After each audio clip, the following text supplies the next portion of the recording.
पहले x minus x बार था, यहाँ पर उन्होंने direct x minus x bar whole square लिया हुआ है कि माइनस करके उसका फिर स्क्वायर ले लेते तो ये आया, फिर f से मल्टीप्लाई किया जो फ्रीक्वेंसी है, फिर ये, और फिर जब टोटल किया तो sigma f into x minus x bar whole square जो कि 129.5 है।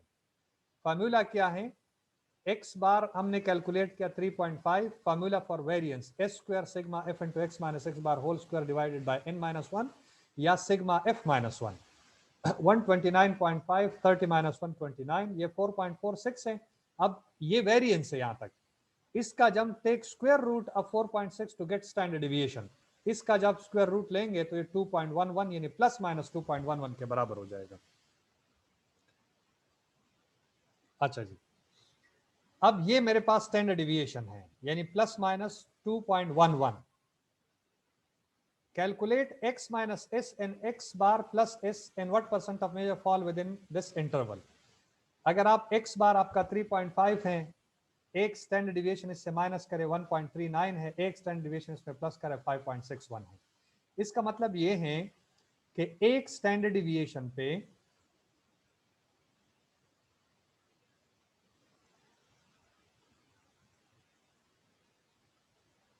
अगर 3 ये है मीन है, तो एक स्टैंडर्ड डिविएशन पे आपके कितने वैल्यूज आते हैं, प्लस 1 स्टैंडर्ड डिविएशन और माइनस 1 स्टैंडर्ड डिविएशन। कितने वैल्यूज आते हैं, ये 3.39 से लेकर 5.6 के दरमियान जो वैल्यूज आते हैं वो 1 स्टैंडर्ड डिविएशन पे फॉल करेंगे यहाँ। और ये तकरीबन वैल्यूज को अगर आप गिन लें तो ये 68% बना देता है नॉर्मल डिस्ट्रीब्यूशन के रूल्स के मुताबिक, जो अभी आपने पढ़े नहीं है। अब आप इधर देखें, हाँ 3.39 और 5.61, तो ये डेटा को अगर आप अरेंज करेंगे तो फिर पता चलेगा इसका। जब तक आप अरेंज नहीं करेंगे तो ये पता नहीं चलेगा, लेकिन फिर भी हम देख लेते हैं इसको।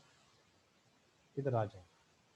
अच्छा, between 1.39 and 5.6 lies 20 values out of 30। इसके दरमियान 1.3, मैंने 3.39 लिखा हुआ लेकिन 1.39 ये है, ये 1.39, 1.3 और 5.6 के दरमियान 20 वैल्यूज हैं।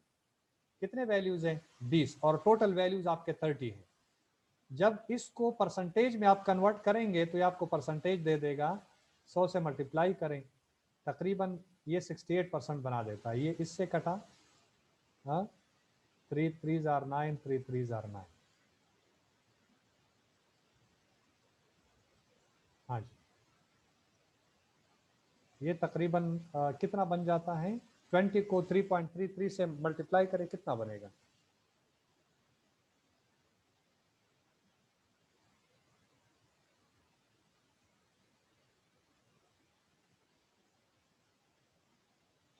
हाँ जी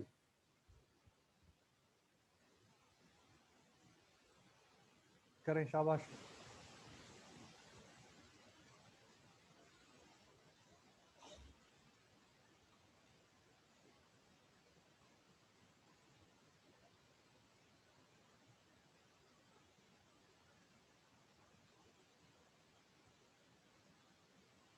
है 66%। हाँ 66%, तो ये 66% ऑलमोस्ट करीब तरीन है 68% के, 68% के करीब करीब पड़ रहा है ना। ये जब हम नॉर्मल डिस्ट्रीब्यूशन की बात करेंगे तो ये आपको समझ में आ जाएगा कि 68% और ये है क्या, ये बना। अब 2 स्टैंडर्ड डिविएशन पे कितना, 66.6% चाहिए। 2 स्टैंडर्ड डिविएशन पे कितना बनता है और 3 पे कितना बनता है। 2 पे ये बना -0.72 से लेकर 7.72 के दरमियान कितने values, 29 values out of 30, 29 values out of 30। तो ये बना देता है 96.6% of the total values lie between this 2 standard deviation. और 3 स्टैंडर्ड डिविएशन, तो ये बनेगा 3.5 से 4.22 के दरमियान,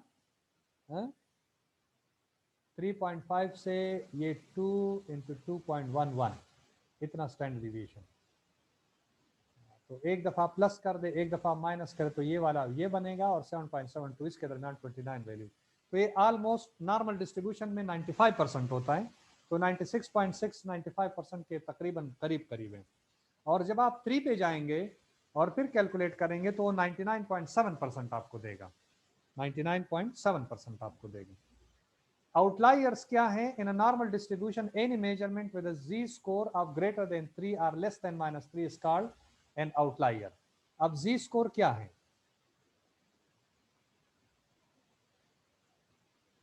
जी स्कोर हम आगे पढ़ेंगे, लेकिन फिर भी आप z is equal to x minus mu over sigma.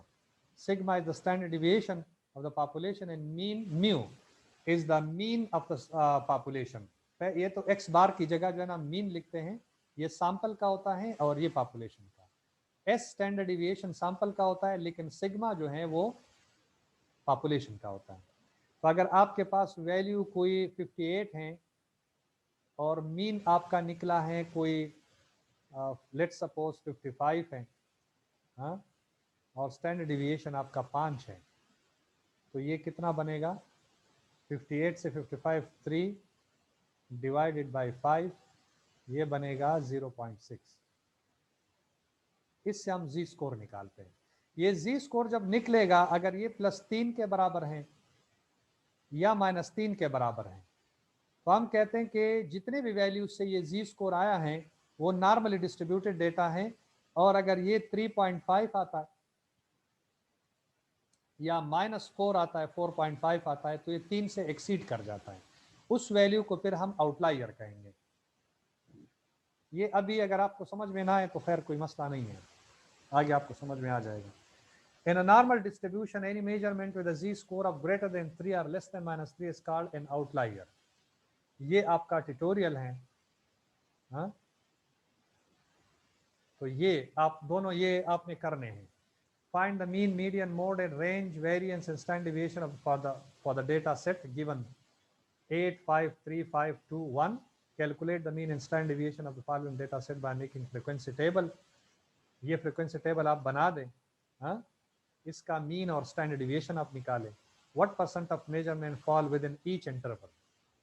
यानी x बार 1 standard deviation और 2 standard deviation, ये आपने calculate करना है, जो पिछले स्लाइड में था। ये वाला भी आपने होमवर्क के तौर पे कम करना है। Data presented in the following table represent the number of babies born per day in a maternity home. ठीक है जी, ये डेज है, यानी 6 डेज में 0 बच्चे पैदा हुए, 2 दिनों में 1 बच्चा पैदा हुआ है, 9 डेज में 2 बच्चे, 4 डेज में जो है 3 बच्चे पैदा हुए। सो calculate the mean number of babies born per day. Mean number of babies, हाँ, बॉर्न पर डे, एक दिन में, ये डेज है, हाँ, एक दिन में पर डे कितने बच्चे पैदा हुए ऑन एवरेज। वैसे तो 6 दिनों में 0 पैदा हुए, 2 में, लेकिन एक डे में पर ऑन एवरेज कितने बच्चे पैदा हुए। The number of babies born per day in the month, calculate the range and standard deviation of the number of babies born per day in the month. Also calculate the values between x bar +- 1 standard deviation. ठीक है जी, तो ये हमारा 3rd unit था, उसको हमने कर लिया। 4था यूनिट जो जी स्कोर का है वो इंशाल्लाह हम स्टार्ट करेंगे नेक्स्ट लेक्चर में। ठीक है जी, okay sir. Sir link yes sir. Send कर दे। सवाल पूछे, सवाल पूछे। अब इमरान क्या सवाल है आपका? सर मैंने कहा ये लेक्चर सेंड कर दे फिर, या मुझे ईमेल कर दे या ग्रुप में। अच्छा अच्छा, ये वैसे पढ़ा हुआ भी है, लेकिन मैं अभी कर देता हूँ, ठीक है ना, ये लेक्चर मैं आपको सेंड कर देता हूँ, तो आप फिर शेयर कीजिएगा। ये वीडियोस भी मैं सर, शेयर कर लेता हूँ। सर ये हो चुका है, लेक्चर शेयर हो चुका है ये ऑलरेडी। शेयर्ड है? अच्छा, जब शेयर्ड है तो फिर शेयर करने जी की सर, जरूरत शेयर नहीं है। लेकिन जो वीडियोस हैं वीडियोस जी में अपलोड कर सर, दें, ठीक है। सर ये वीडियो सर अपलोड कर दे। ओके जी, अल्लाह हाफिज। Thank you sir. If you have no question, you have time अल्लाह हाफिज to sir. ask question. If you don't have any question, that okay sir. we can disperse. Okay जी, नहीं बस सर कर दे। ओके जी, अल्लाह हाफिज।